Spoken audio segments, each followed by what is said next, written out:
Hi friends! Welcome to part 4 and thank you so much for joining me. I know it's been kind of long, but I hope that you learned a lot.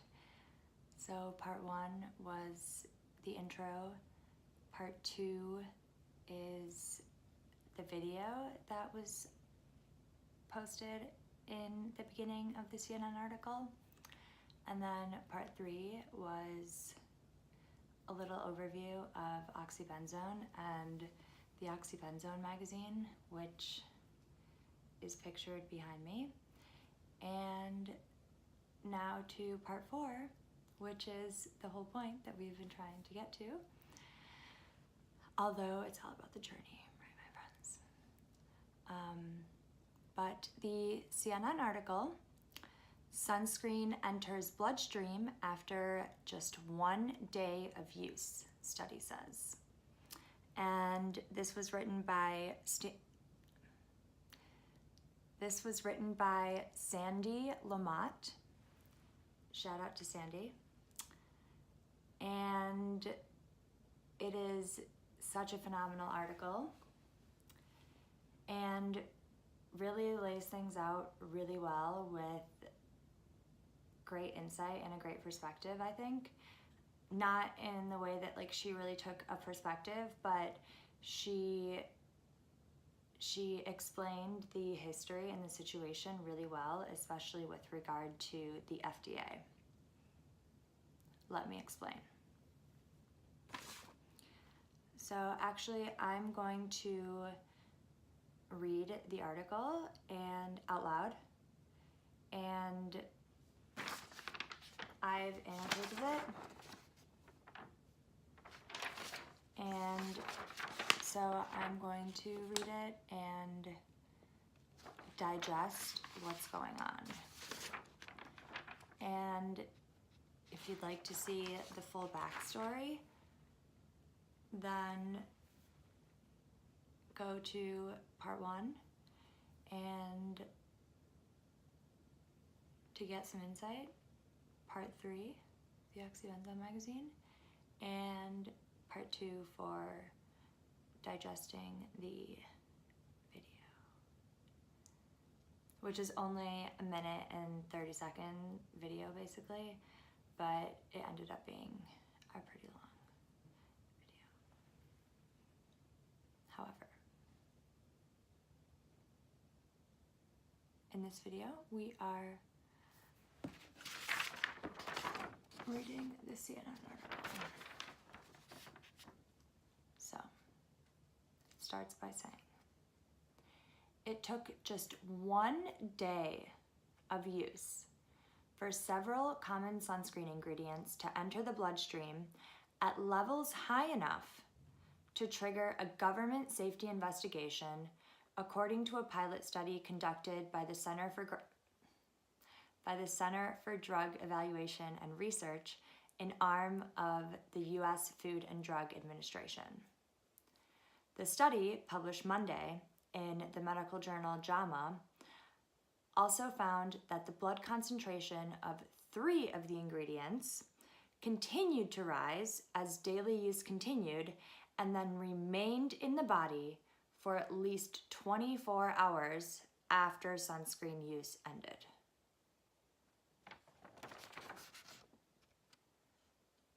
So,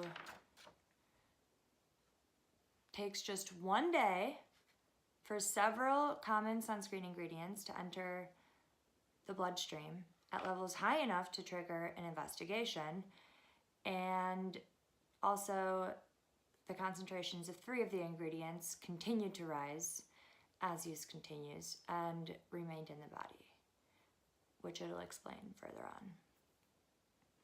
The 4 chemicals studied, avobenzone, oxybenzone, ecamsule, and octocrylene, are part of a dozen that the FDA recently said needed to be researched by manufacturers before they could be considered generally recognized as safe and effective.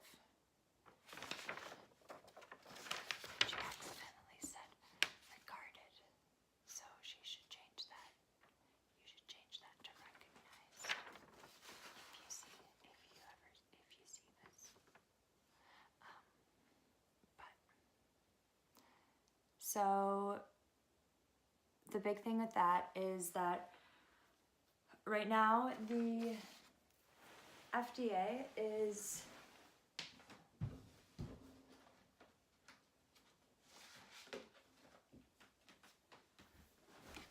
reviewing chemical sunscreens and asking manufacturers to provide safety and effectiveness data for all of these sunscreen chemicals that were originally approved in the US back in the 80s, basically, and just haven't, and they were approved when sunscreens were really only used by people going on vacation and, you know, like barely used. But now, as sunscreen use has dramatically risen, and now it's recommended that you put sunscreen on every day, and sunscreen levels have dramatically risen in sunscreen use. And so now the effects of sunscreens based on the concentrations used are much different than the FDA originally thought when they were creating sunscreens as, or when they were regulating sunscreens as just simply a measure for protection against sunburn, which is very, very, very small fraction of total radiation emitted by the sun. But here you see that zinc oxide and titanium dioxide, whoops, have full spectrum capability. Sorry, happens. Full spectrum blocking and reflecting capability. And then these chemicals need to be combined to reach any sort of adequate spectrum of protection. And so many of these are under review now by the FDA, aka they're asking for more safety data for them, which is totally understandable given the fact that it's been shown for so long that many of them are absorbed. But now this breaking news CNN article shows that it's also found in the blood and within a day, and that concentrations increase. So now it's being a little bit more generally recognized as dangerous and ineffective, which is good. But again, emphasizing, like my last video, like as in such as my last video, that there's a big distinction, and we need to be very, very careful about always making a distinction between mineral and chemical sunscreens, because there is no general category of sunscreens anymore, because that's what causes confusion. There are mineral sunscreens, which are safe, and there are chemical sunscreens, which are under review. Two very separate categories. So you shouldn't say, oh, you should wear sunscreen every day. It should be, you should wear a mineral sunscreen every day. And if you're at all worried about the safety of your skin and your health and your environment and your kids and everything and everyone around you, then go mineral and stay away from the chemicals, because they need to be proven to be safe, to put it nicely.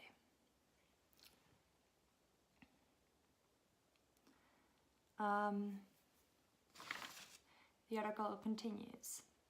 So, should you stop using sunscreen? Absolutely not, experts say. Which, again, big distinction between chemical and mineral. So I would say you should stop using chemical sunscreens, but you should continue to use mineral sunscreens because they've been proven to be safe and effective around the world for centuries, and the chemical sunscreens, not so much. And the article, as it continues, will highlight this more.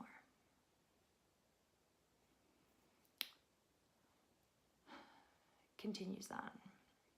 Studies need to be performed to evaluate this finding and determine whether there are true medical implications to absorption of certain ingredients, which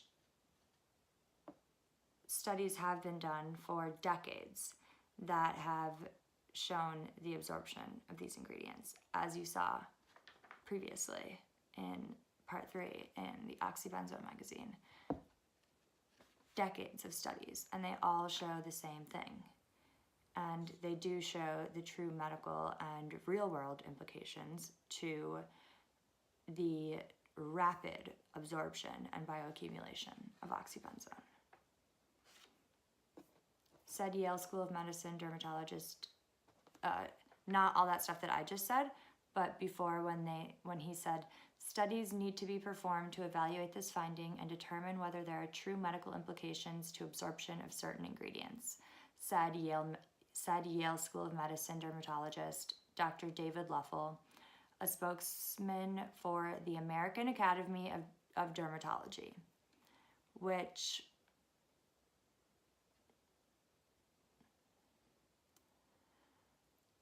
he added that in the meantime, people should, quote, continue to be aggressive about sun protection. Which, yes, but as a consumer, it's like, what does that mean? Like, as a normal person, it's like, okay, be aggressive about sun protection. Okay, what does that mean? Tell me how. You know, it's like, 1, UPF clothing. That's the most important thing. Wear UPF clothing, wear a wide brim hat, or at the very least, a hat in some way, shape, or form. Wide brim is ideal. But number 1 is UPF clothing. And then always wear sunglasses. And obviously, in most cases, seeking shade isn't really an option, you know, but obviously if you're able to, or bring a sun umbrella. I'm not laughing about a sun umbrella on the beach. That's very practical. I'm talking about my giant red sun umbrella that I have that's quite literally just an umbrella, and it has a clip at the bottom so you can attach it to things. And it's UPF 50. It's a large red sun umbrella. Anyways. So, and then when you are in the sun, use an all-mineral sunscreen. That's what being aggressive about sun protection means. And staying away from oxybenzone and octinoxate. Next paragraph, quote, "The sun is the real enemy here," said Scott Faber, Senior Vice President for Government Affairs at the Environmental Working Group, or EWG, an advocacy group that publishes a yearly guide on sunscreens. "It's not news that things that you put on your skin are absorbed into the body," Faber said. "This study is the FDA's way of showing sunscreen manufacturers they need to do the studies to see if chemical absorption poses health risks." And so, one, it's like, okay, the sun is the real enemy here. I mean, the sun provides life to literally everything. So, like, the sun is ever present. You can't really call it an enemy. Like, but the sun is. But, and okay, this is nothing against Mr. Faber at all whatsoever. But the real enemy is misinformation and chemical and toxic chemical sunscreens, such as oxybenzone-laden sunscreens, completely contaminating our entire environment and all of our bodies and all of the marine animals, and making everything messed up. That's the real enemy. Next paragraph. Oh, yeah. So it's not news that things you put on your skin are absorbed into the body. Yeah, because we've known that oxybenzone has been absorbed for over a decade. We've seen it in all the studies. Which, real quick, if you didn't see part 3, then all of these here, which you can find on savethecorals.club/oxybenzone. But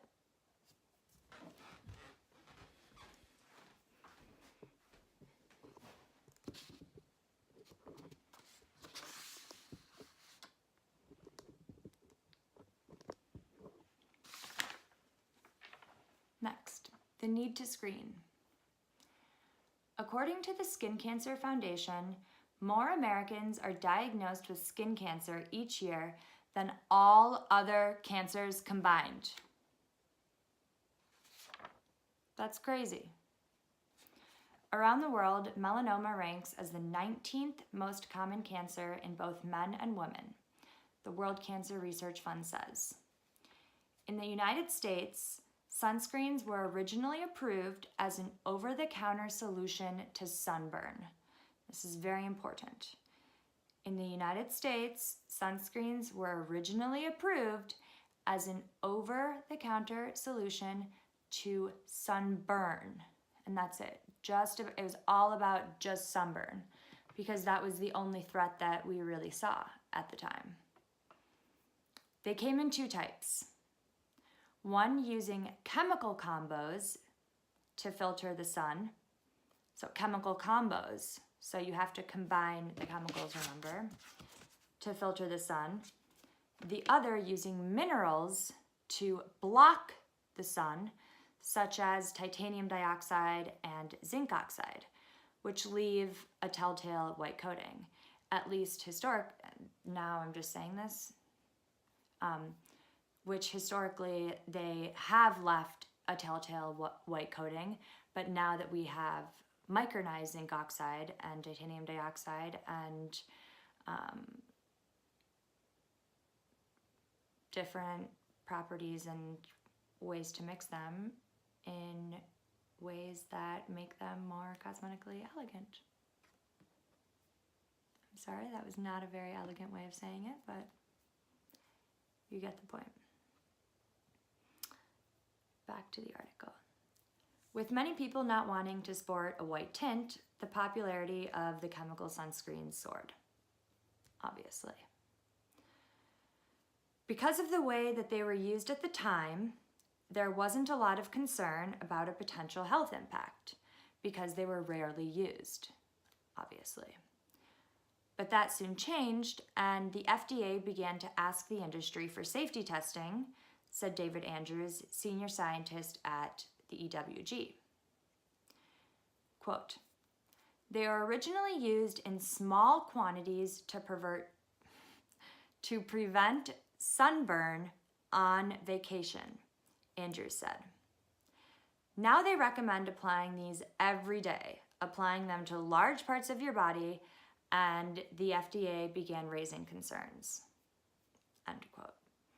This is a very, very important point that Sandy and David Andrews made, because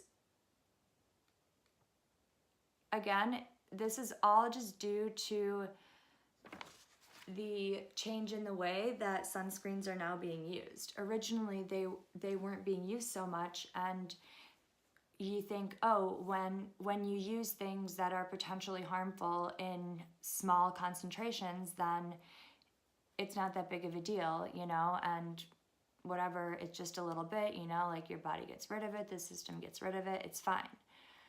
But when it becomes these astronomical concentrations that are literally impossible to get rid of by anything, and they just get stuck in all of us and the entire environment and can't get filtered out, it's like, yeah, then there's a problem. And when there's decades of research that all points to the same thing and the same effects, and that it's disrupting absolutely everything and devastating ecosystems, then yeah, the FDA is going to raise some concerns. And it is very, very, very concerning. And it's amazing that the FDA is actually standing up and asking for them to prove the safety of these ingredients, because at the end of the day, you can't. You know, like, it is impossible to prove that the efficacy of these ingredients is worth all of the astronomically terrible effects that it leads to for everything and everyone. And I mean, even if it were just one of these things, it would be bad enough. But all of these things are so terrible that it's just like, how is it at all worth using something that's so toxic when there are such better alternatives that are safe? You know, it's just like, why would you use this thing that's just endlessly toxic if there are far better alternatives that work way better and are safe? Back to the article. A small study of sunscreen chemicals. The new FDA study enrolled 24 healthy volunteers who were randomly assigned to a spray or lotion sunscreen that contained avobenzone, oxybenzone, or octocrylene as ingredients, or a cream sunscreen that contained the chemical ecamsule.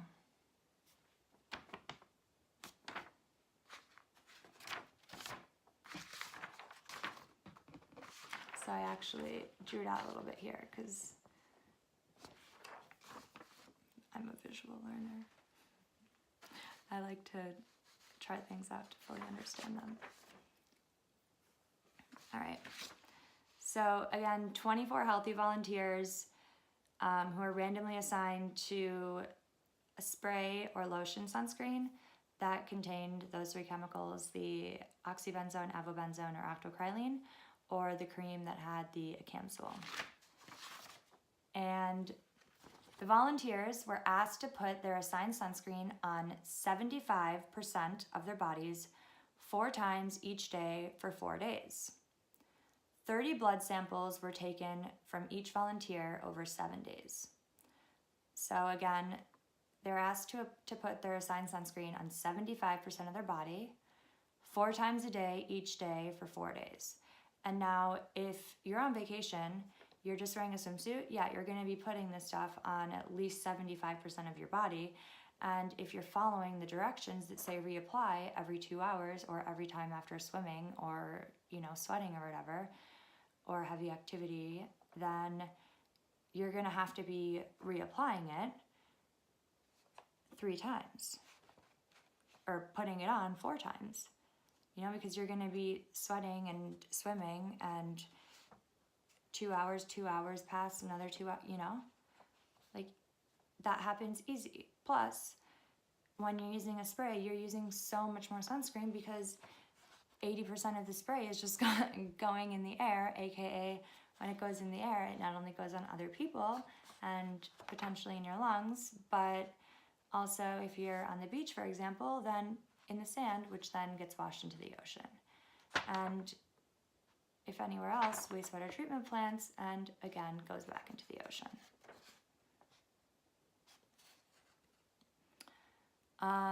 And so 30 blood samples were taken from each volunteer over 7 days. So apply to 75% of the body 4 times a day for 4 days, and then the blood samples that were taken, 30 per person for 7 days.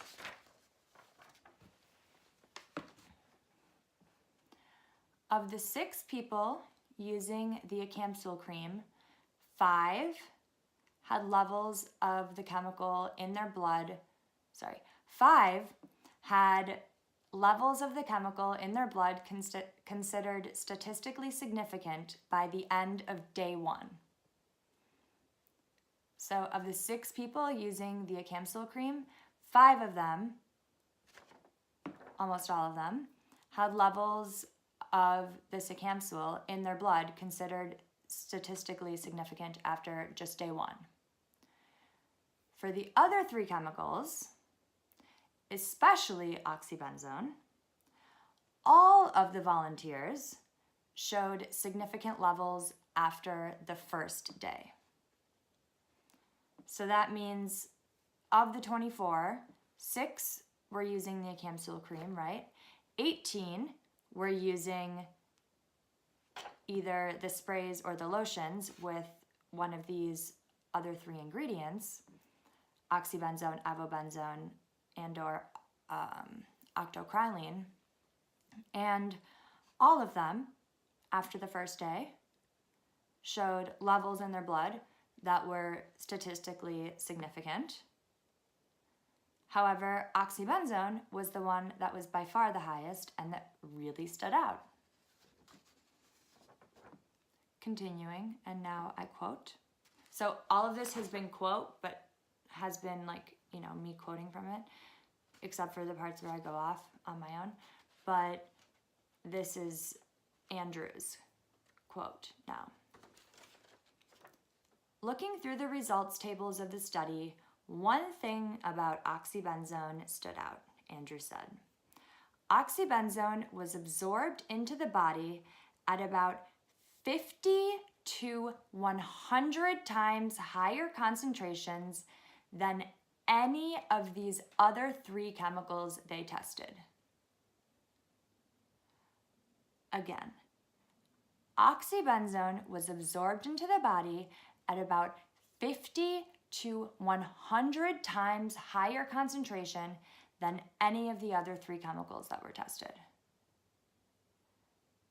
So the rate of absorption was 50 to 100 times higher of oxybenzone than avobenzone, octocrylene, and a capsule. The rate of absorption is insane. Only verified by this because everything has already been saying this.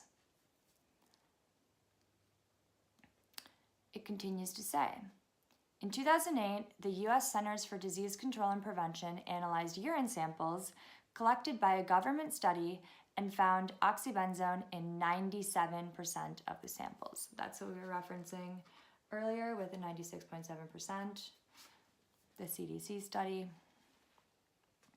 Since then, studies have shown a potential link between oxybenzone and lower testosterone levels in adolescent boys, hormone changes in men, and shorter pregnancies and disrupted birth weights in babies.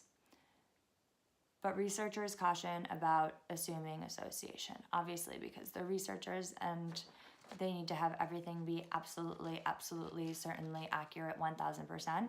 But at the end of the day, when everything is pointing to the same exact thing, and for decades it's all been reaffirming itself, then there needs to be someone who's not an official scientist with an official scientific degree that just calls it as it is. And I mean, this stuff is toxic and scientists aren't allowed to say causation, but it is.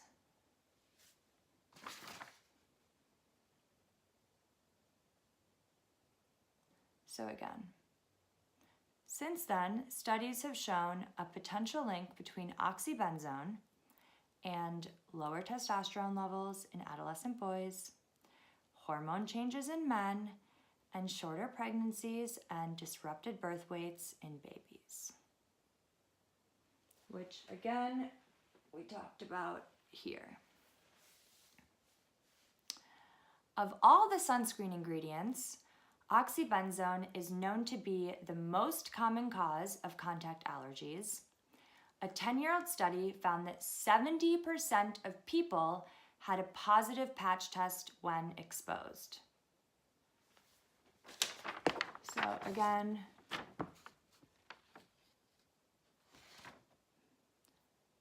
of all the sunscreen ingredients, oxybenzone is known to be the most common cause of contact allergies, and a 10-year-old study, or a 10-year study, found that 70% of people had a positive patch test when exposed.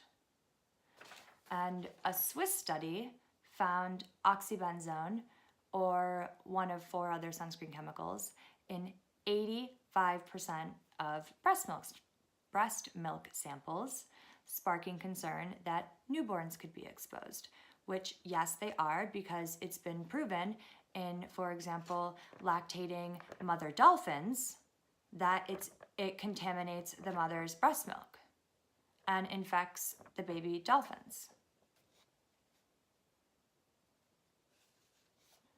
Back to the article.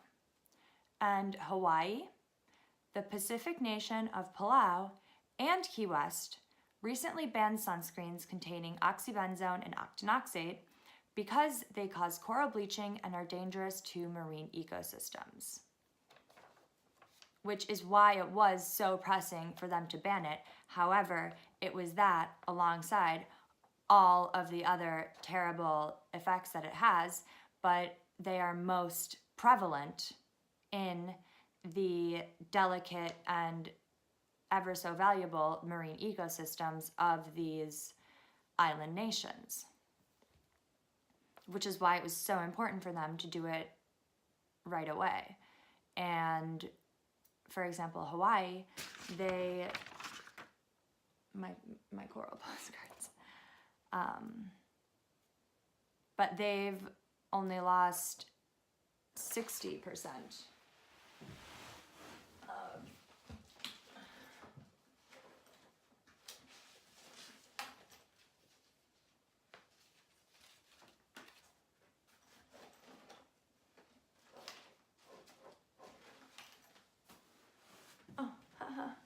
they're right here.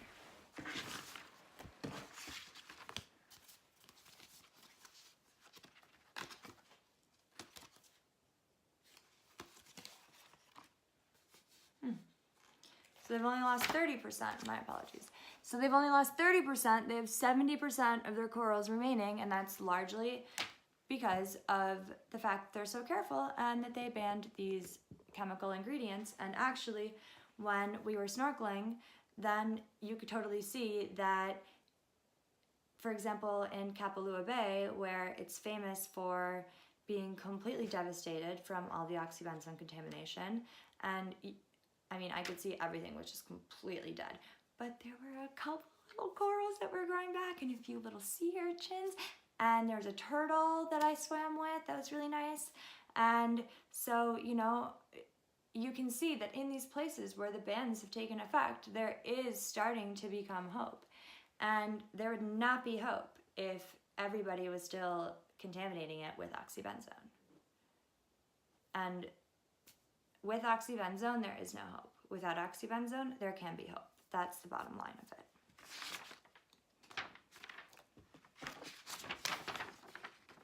Continuing on.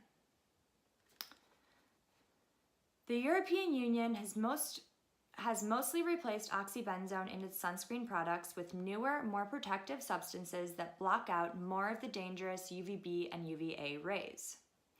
But those newer products have not yet passed the safety tests needed for FDA approval, so oxybenzone remains in use.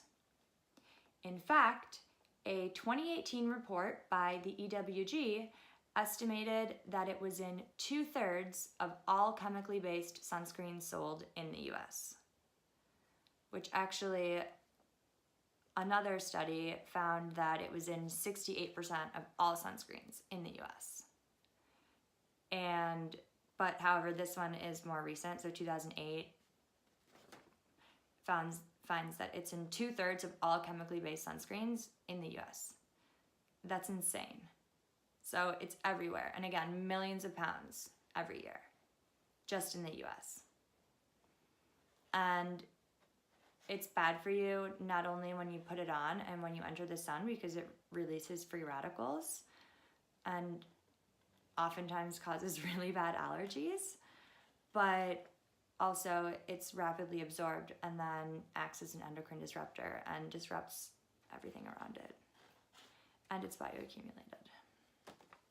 And now it's become a pseudo-persistent organic pollutant, which, I mean, really, the more you learn about oxybenzone, it's just mind-boggling how bad it really gets. Like, it's insane.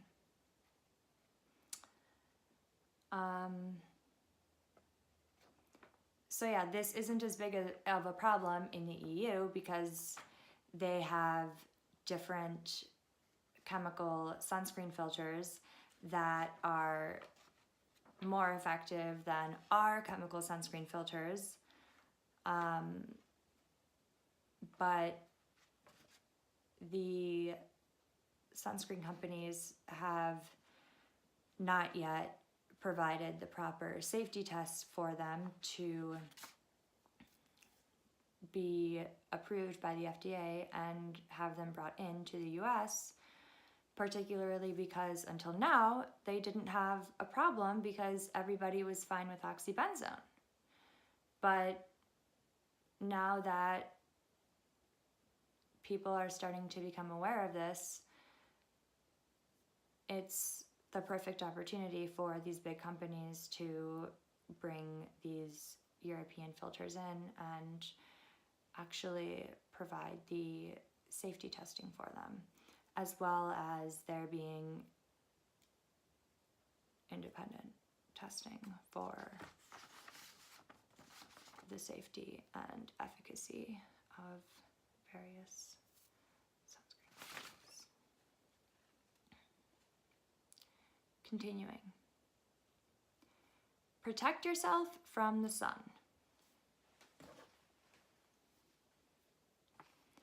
In an editorial accompanying the new study, former FDA Chairman Dr. Robert Califf assured readers that just because the research found chemical levels, quote, well above the FDA guideline does not mean these ingredients are unsafe. Which, yes, it doesn't mean that all of them are unsafe, but oxybenzone is definitely unsafe. And you can say, okay, maybe they aren't unsafe, but like they're definitely rapidly absorbed into your body and have been proven to have negative effects. So you can deduce what you want from that. But I'd say it's something that I definitely prefer not to put on my skin. And they have high potential for high harm, so.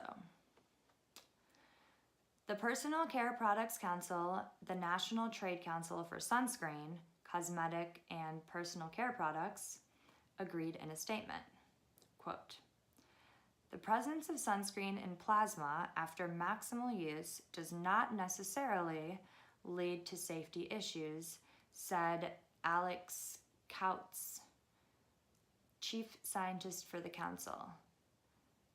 And it's like, yeah, it doesn't necessarily lead to safety issues. It doesn't automatically mean that there's safety issues if it's in your blood. But with oxybenzone, all of these safety issues have been proven for decades, time and time and time and time and time again, and it only gets worse and worse and worse and worse. So in this case, there are definitely safety issues.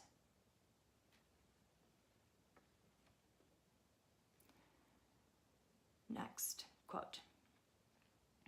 It's important for consumers to know that for the purpose of this study, sunscreens were applied to 75% of the body 4 times per day for 4 days, which is twice the amount that would be applied in what the scientific community considers real-world conditions, Katz said.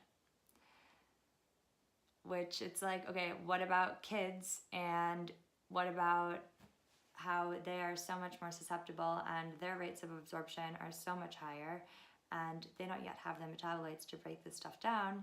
And what about all of the animals who are so much more susceptible as well?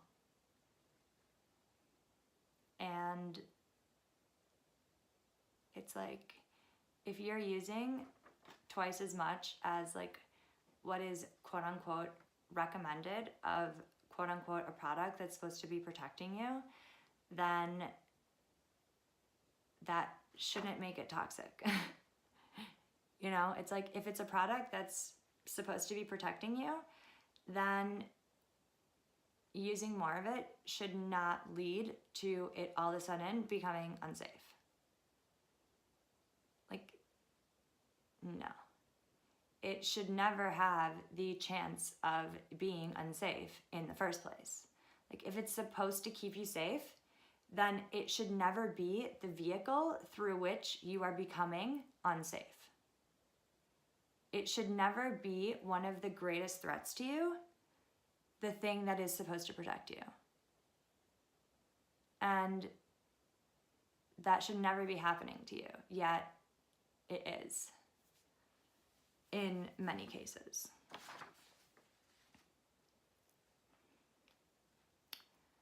So that's what Couch said. And the council was concerned, she said, that the FDA study might confuse consumers and discourage the use of sunscreen. And it's like, the problem is that consumers have always been confused, and they continue to remain in a state of confusion. And finally, some light has been shed upon this entire situation, and they realize that they have been oftentimes, most of the time actually, misled, deeply misled by all these sunscreen companies when they thought that SPF was the best measure of how a sunscreen worked, and that active ingredients didn't really matter. Turns out there are a lot of active ingredients, chemical active ingredients, that are really bad. And you can't just say sunscreen anymore. There's a big distinction between chemical sunscreen and mineral sunscreen. It's like two separate categories of things completely. They cannot be just grouped into one as sunscreen, because as we see more and more, they are completely different.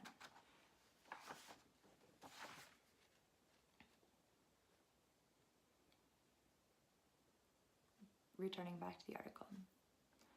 When going outside, the American Academy of Dermatology recommends applying at least 1 ounce of sunscreen to all exposed skin every 2 hours after swimming, or every 2 hours or after swimming, including back, neck, face, ears, tops of your feet, and legs. If you have thinning hair, either apply sunscreen to your scalp or wear a wide brim hat. To protect your lips, apply a lip balm with SPF of at least 15, the Academy says, adding that since UV rays are always present, sunscreen should be applied to exposed skin even on cloudy days and in the winter. So it's very important. UV rays are always present, and UVB rays are seasonal, but UVA rays are not blocked by glass, and they're always there, and they're always affecting you, and those are the deep rays that penetrate deep within the skin and lead to aging and wrinkles.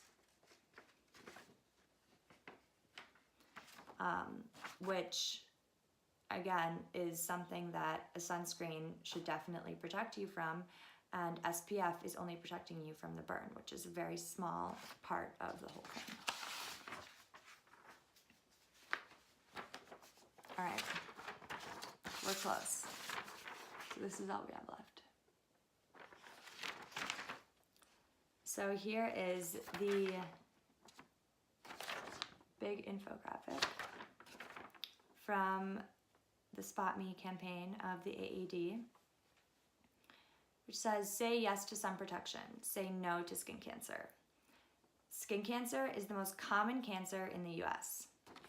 1 in 5 Americans will develop skin cancer in their lifetime, and 1 person dies from melanoma, the deadliest form of skin cancer, every hour. Crazy. Since exposure to the sun's harmful UV rays is the most preventable risk factor for skin cancer, protect your skin by seeking shade, wearing protective clothing, and generously applying sunscreen. And here I would say generously applying the right sunscreen, you know, because it's not just about any type of sunscreen. And here, they nicely say there are 2 types of sunscreens. So 1, physical sunscreen or mineral sunscreen. My printer ran out of ink, so. But here, let's pull it up for you guys.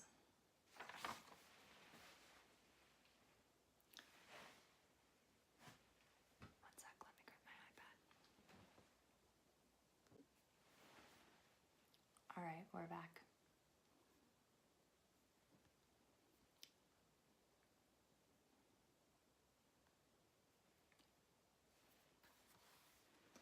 So here is that infographic from the AAD. So getting back to it here, physical sunscreen. This sunscreen works like a shield. It sits on the surface of your skin, deflecting the sun's rays.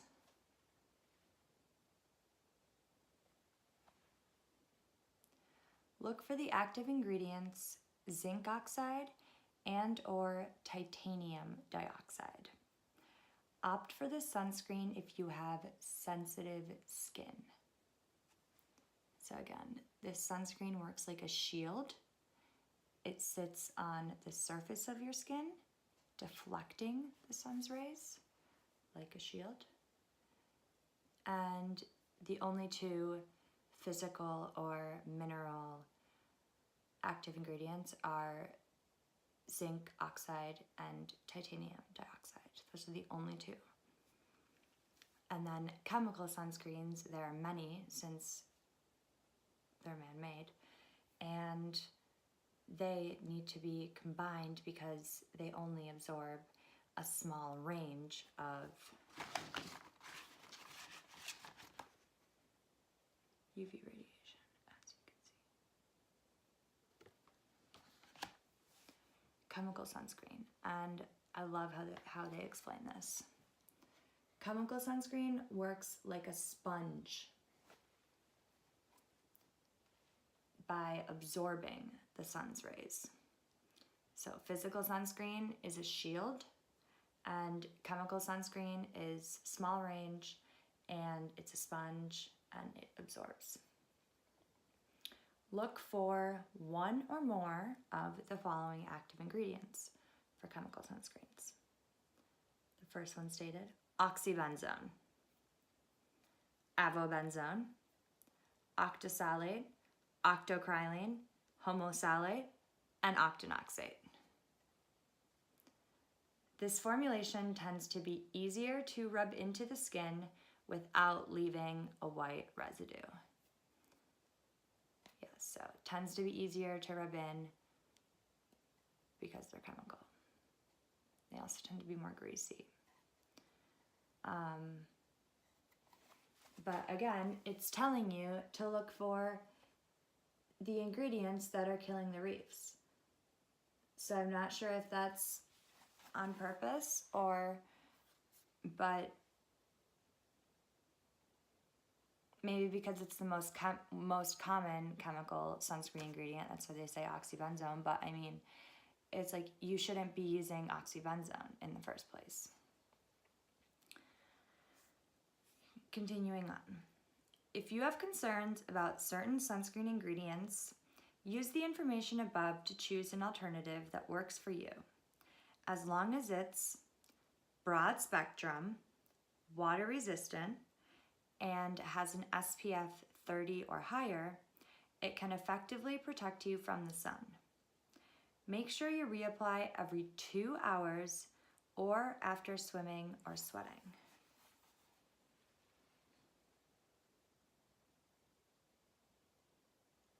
And so here's the thing, is that yeah, it'll effectively protect you from the sun based on the properties that it has and the way that it works. But what else is it doing while it's on your skin is the real question and the real concern. So it might be a really effective UVA absorber, but it's also really effectively being absorbed into your skin and into your body and really effectively intoxicating everything. So it's like, what would you rather choose?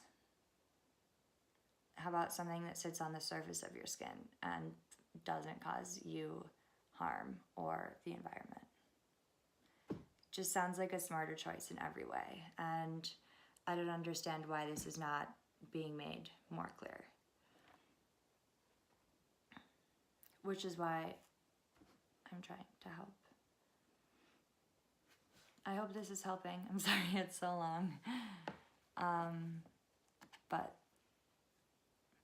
this is how I do things. And at least now you have the whole story and you know everything.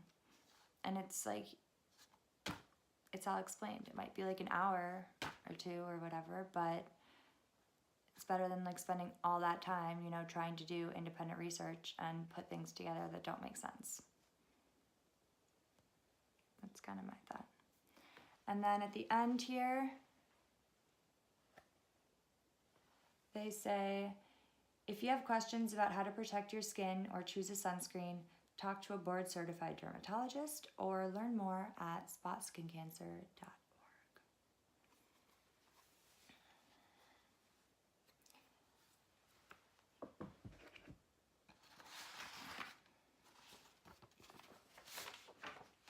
Next part. Research urgently needed. Caliph said next steps would be appropriately designed clinical trials by industry to test safety and determine the optimal dose to prevent skin cancer while balancing risk and benefit. And this I'm very perturbed by because, first of all, appropriately designed clinical trials by industry, why should they be designed, and what industry? If it's the industry that's trying to keep oxybenzone on the market and contaminating everything, then why should the clinical trials be designed by them? And who are they to say the efficacy? It's like, which industry? And to test safety, and it's like the safety has been proven, it's been proven to be unsafe for decades. So the safety no longer needs to be tested. The safety has been tested for decades and the results are in. It's not safe. I'm talking about oxybenzone here, not all chemical sunscreens. I'm talking about only oxybenzone. Like, oxybenzone is what this magazine is all about. And that is the one that I know a lot about oxybenzone. The other chemicals, I'm going to admit, I am not the authority on. I know a solid amount about them, but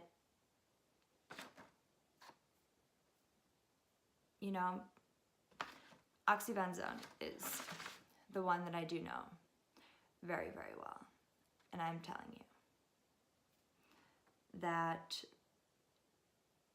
for them to say that they need to determine the optimal dose to prevent skin cancer while balancing the risk and benefit, it's like, you shouldn't be balancing the risk and benefit of something that's supposed to protect you when there are things that have no risk and only benefit. Like, you should not be needing to balance, or all right, balance it. Like, go ahead. There is no balance. Like, there is a huge difference in something that is super stable and is, I mean, like, all these things, they need to be combined in order to work effectively. And it's just the lazy way of doing things. It's the lazy, cheap way of doing things, and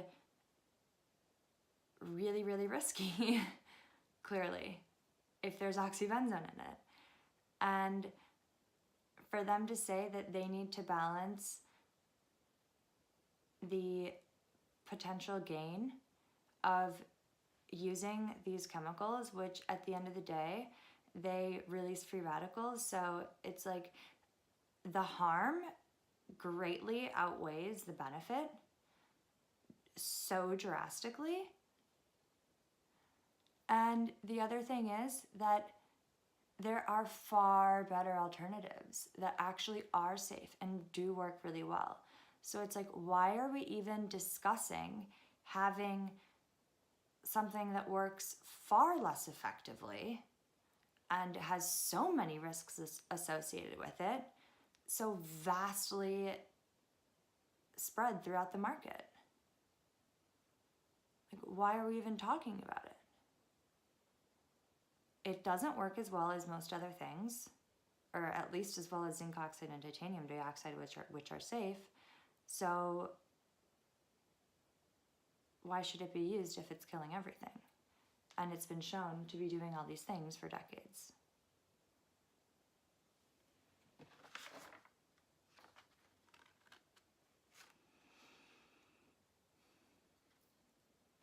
In addition, he said, an urgent question involves absorption in infants and children who have different ratios of body surface area to overall size and whose skin may absorb substances at differential rates. It's very important.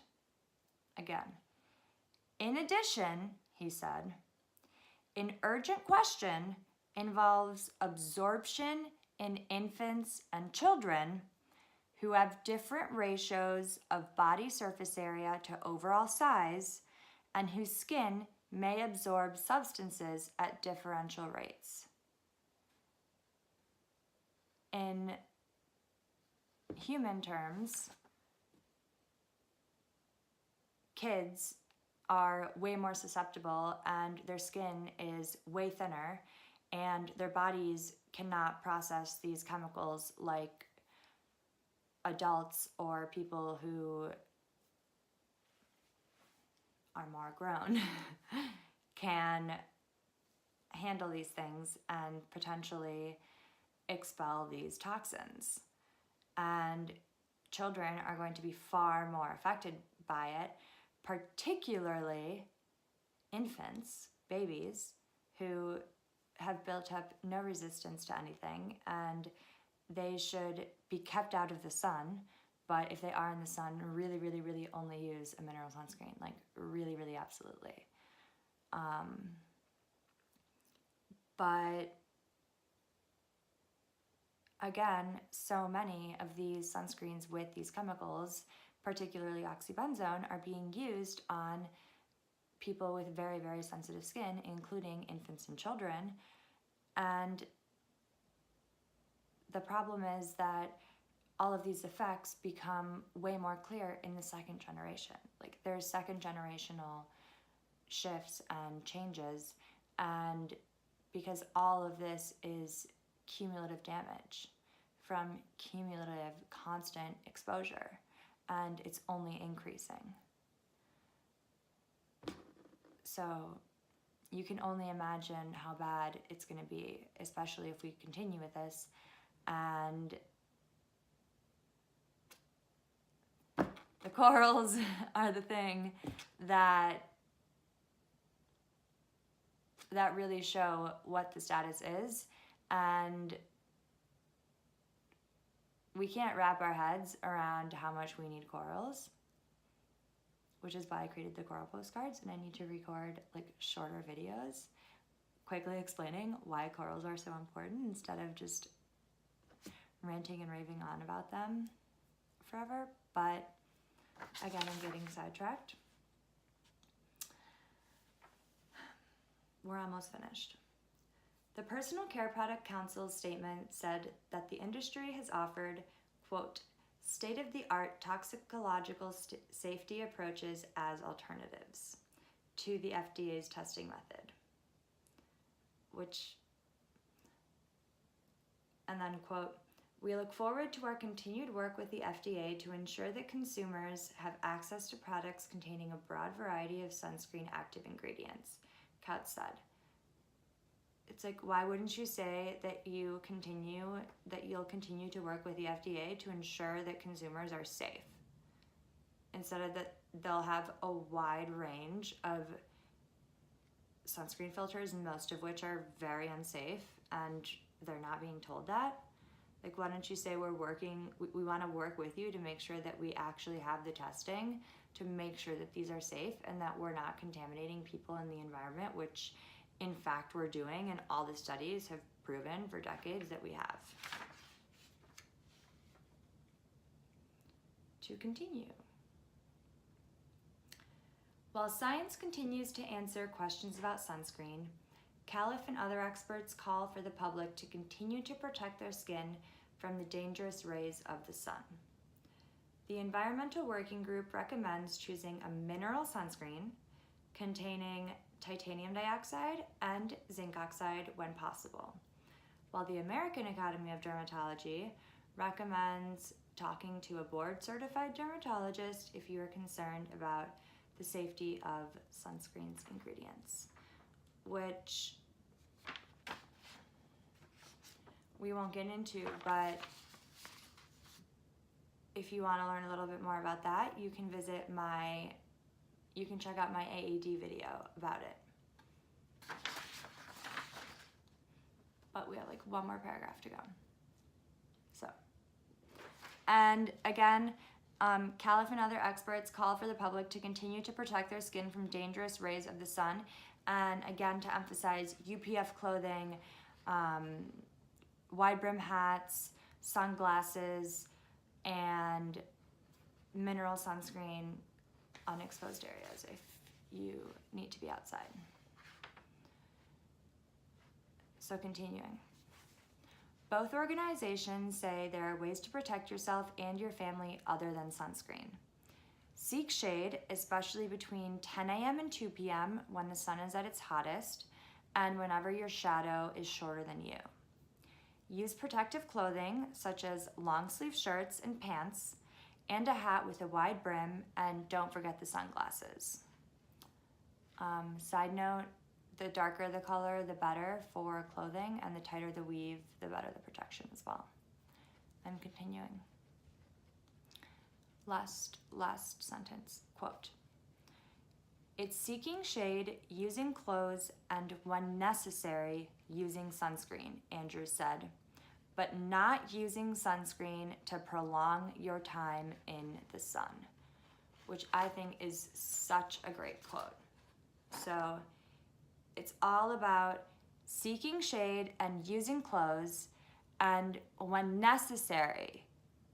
So when those things don't suffice, and when you do have exposed areas,